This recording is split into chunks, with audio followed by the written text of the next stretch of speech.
দুঃখের বিষয়, ঘানাতে অনেক শিশুই পরিত্যক্ত এবং মৎস্য শিল্পের দাস হিসেবে কাজ করতে বাধ্য হয়। এবং অনেক স্থানীয়দের সাথে কথা বলার পরে আমি সিদ্ধান্ত নিয়েছি যে এই পরিস্থিতি থেকে তাদেরকে উদ্ধার করাটাই লড়াইয়ের শুরু হবে। এমনকি যে সমস্ত ভাগ্যবান শিশু এখান থেকে বেরোতে পেরেছে তারাও বছরের পর বছর ধরে সঠিক চিকিৎসা পরিষেবা থেকে বঞ্চিত। হঠাৎ করে কোনো চিকিৎসা পরিষেবার প্রয়োজন পড়লে সেখানে তারা বড়ই অসহায়। তাই আমরা ঘানায় একটা সার্জিক্যাল সেন্টার বানাচ্ছি, যেহেতু এখানে চিকিৎসা পরিষেবার অভাব রয়েছে। যেমন এই দুই ভাই আর্নেস্ট এবং রিচমেন্ড, যারা কৃতদাসের মতো কাজ করে। ওদের মাত্র 16 বছর বয়সে উদ্ধার করা হয়েছিল ওদের বাবা মা ছেড়ে দেবার পরে। আমাদের মা বাবা আমাদের জন্ম দেওয়ার পরে আমরা তাদের দেখতে পাই, তারা আমাদের ছেড়ে চলে যান। মৎস্য শিল্পের দাস হিসেবে দুজন আলাদা হয়ে গেছিল এবং ওদের একাই বেঁচে থাকতে হয়েছিল। ওরা জানতো না আবার কখনো ওদের দেখা হবে কিনা। মাঝে মাঝে ওরা এমন ভাবে টানবে যে তুমি জলে পড়ে যাবে। আর যদি তুমি সাঁতার কাটতে না পারো তাহলে তুমি মরে যাবে। আমার 20 জন বন্ধু মারা গেছে।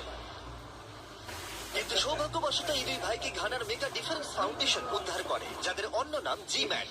এই সংগঠন ঘানার শিশু দাসত্বের বিরুদ্ধে লড়াই করে। আমি খুবই খুশি, কারণ জিমার্টে আসার পর ওরা আমার জন্য যা করেছে তার জন্য আমি কৃতজ্ঞ থাকবো। বর্তমানে জিম্যাট এই অবহেলিত ও অনাথ শিশুদের আশ্রয় হিসেবে কাজ করে, যাতে তারা অতীতের শৃঙ্খল ভেঙে ভালোবাসা ও যত্নের জীবন পেতে পারে। লক্ষ্য হলো তাদের পুনর্বাসন এবং তাদের শিক্ষিত করা, যাতে তারা যখন বড় হবে তাদের নিজেদের জীবন তারা নিজেরাই তৈরি করতে পারবে।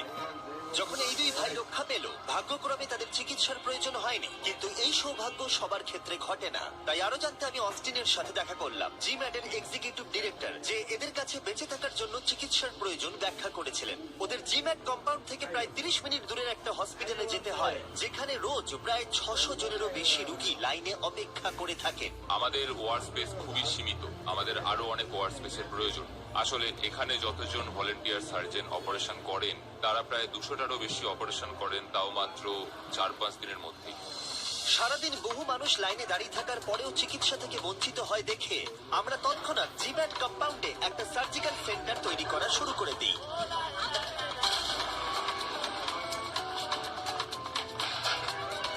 যখন প্রজেক্টের কাজ চলছিল আমরা শিশুদের সাথে সময় কাটালাম আর কম্পাউন্ডে ওদের শৈশব উপভোগ করলাম।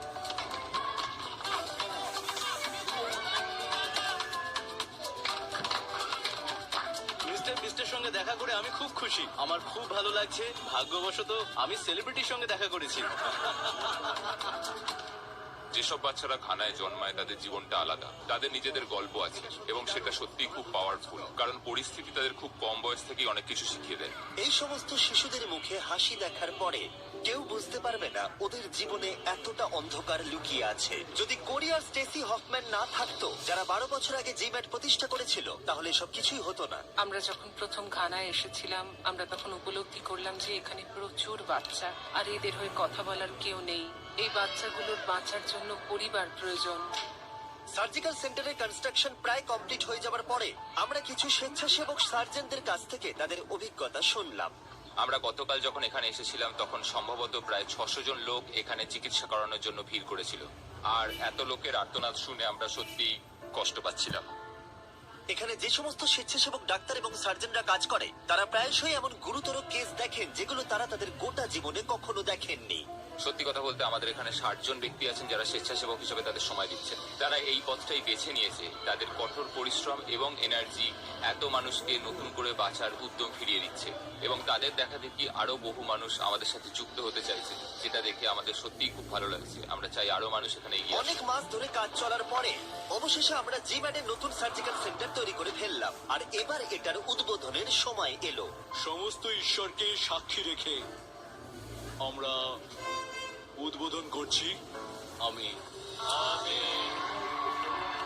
এই সার্জিক্যাল সেন্টারের সাহায্যে জিম্যাট আরো অনেক বেশি মানুষের কাছে চিকিৎসা পরিষেবা পৌঁছে দিতে পারবে। এখন আমাদের কাছে সেই ক্ষমতাটা আছে, যাদের প্রয়োজন তাদের সার্জারি করা।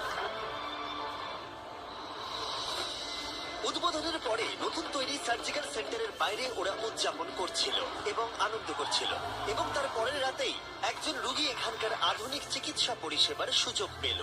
একজন কম বয়সী মেয়ে মেরি, যার পা এতটাই ব্যাকা ছিল যে সে হাঁটতে পারতো না, কিন্তু সৌভাগ্যবশত বিচ ফিলান্থ্রপি নতুন সার্জিক্যাল সেন্টার এবং তার সার্জন ও চিকিৎসা পরিষেবা তার পা ঠিক করে দিল।